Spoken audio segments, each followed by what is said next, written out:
The sitar is overrated and so is the tabla. It's not me saying this, but history itself. A history so steeped in colonial and Western influence, it wiped out anything that did not conform to white man's standards or comply with the Western notation system of music. The systemic erasure of some of our most revered and beloved instruments by the British is something most don't know about, and if they know about it, they certainly don't talk about it. Don't believe me? Watch on, because it's true. We have forgotten the instruments that truly shaped Indian music. Today I'm challenging everything you think you know about traditional Indian instruments. While tourists flock to see the sitar and tabla, the most powerful and innovative instruments of India's musical heritage have been silenced, victims of colonization, modernization, and our obsession with Western approval. These forgotten instruments didn't just make music, they created magic that modern musicians can only dream of replicating. What if I told you that the instruments featured in every Bollywood Indian classical scene are actually the survivors, not the masters? The uncomfortable truth is that India's musical identity has been curated through a colonial lens, with the most marketable instruments rising to international fame, while the truly revolutionary ones faded into obscurity. The West fell in love with the sitar during the 60s, and suddenly that became our musical ambassador to the world. But at what cost? Today's musical landscape in India represents less than half of our sonic heritage.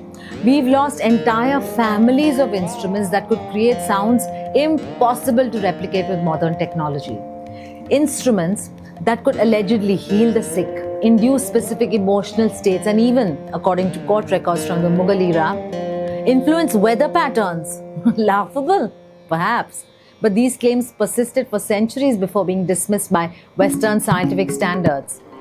And now we are left with sanitized versions of our musical past, instruments that were deemed palatable enough for global consumption, that pandered to the Western equal temperament scale.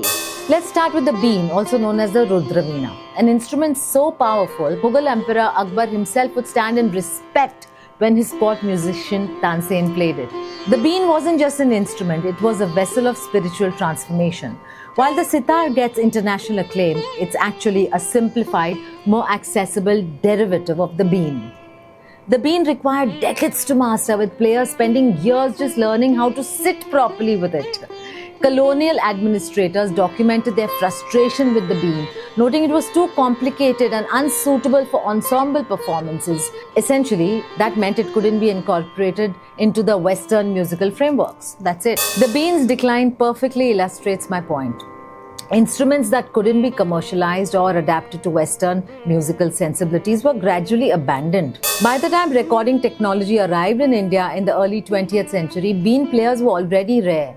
Few recordings exist, effectively erasing it from our collective memory while elevating its more accessible cousin, the sitar. Perhaps even more egregious is the case of the Mayuri. The Mayuri, or Peacock Veena, was an instrument designed in the shape of India's national bird, the peacock. More than just visually stunning, it produced complex overtones that modern acousticians still struggle to explain. Court documents from the 18th century describe a sound as moving between worlds. Wow! A description dismissed as poetic exaggeration by British musicologists who later classified Indian instruments. So we were left with no choice but to abandon the Peacock Veena. The British didn't understand Indian music. They required everything to adhere to the equal temperament scale to match the Western music scales. The Mayuri couldn't be mass-produced, that was another point. Each was unique, created through a process involving specific wood aged under particular conditions. When British manufacturing processes came to India, such labor-intensive instruments were deemed inefficient and economically unviable. Today, perhaps 3 authentic Mayuris remain in India, none in playable condition, sadly. We've literally lost the sound of an instrument central to classical compositions for centuries. Now moving into an even more controversial territory, let's discuss the Ravanahatha, probably the world's first bowed string instrument. Western musical theory textbooks confidently trace the evolution of bowed instruments through Europe. Yet archaeological and textual evidence suggests that the Ravanahatha predates European bowed instruments by centuries, not just a few years or a few decades, by centuries. This humble instrument, crafted from a coconut shell, bamboo and horsehair strings, likely traveled from India to the Middle East and eventually to Europe, fundamentally influencing what would become the violin family. But here's where the historical erasure becomes blatant. While the violin is celebrated as the pinnacle of Western musical achievement, its potential ancestor has been relegated to a curiosity played by street performers in Rajasthan. Western musical scholarship systematically downplayed the Ravanahatha's sophistication and influence, a perfect example of how colonial perspectives rewrote not just political but cultural and artistic history. Not all lost instruments were pushed aside by colonialism alone. Some, like the extraordinary Jal Tarang, were victims of modernization and changing performance contexts. The Jal Tarang consists of porcelain bowls filled with precisely measured amounts of water struck to produce crystalline tones. It requires not just musical skill but a profound understanding of acoustics and material properties. As concert halls grew larger and amplification became necessary, the delicate Jal Tarang simply couldn't compete with louder instruments. So what's truly lost here isn't just an instrument but an entire approach to sound, one where subtlety and resonance were valued over volume and standardization. The Jal Tarang represents a natural connection between music and natural elements that today's electronic music production can only simulate, never replicate. Perhaps most disturbing is the case of the Shruti Veena, an instrument specifically designed to produce microtones, the intervals between the standardized notes in Western scales. Indian classical music traditionally recognizes 22 shrutis or microtones within an octave, compared to the only 12 semitones in Western music. The Shruti Veena was specifically designed to train musicians in perceiving and producing these subtle tonal distinctions.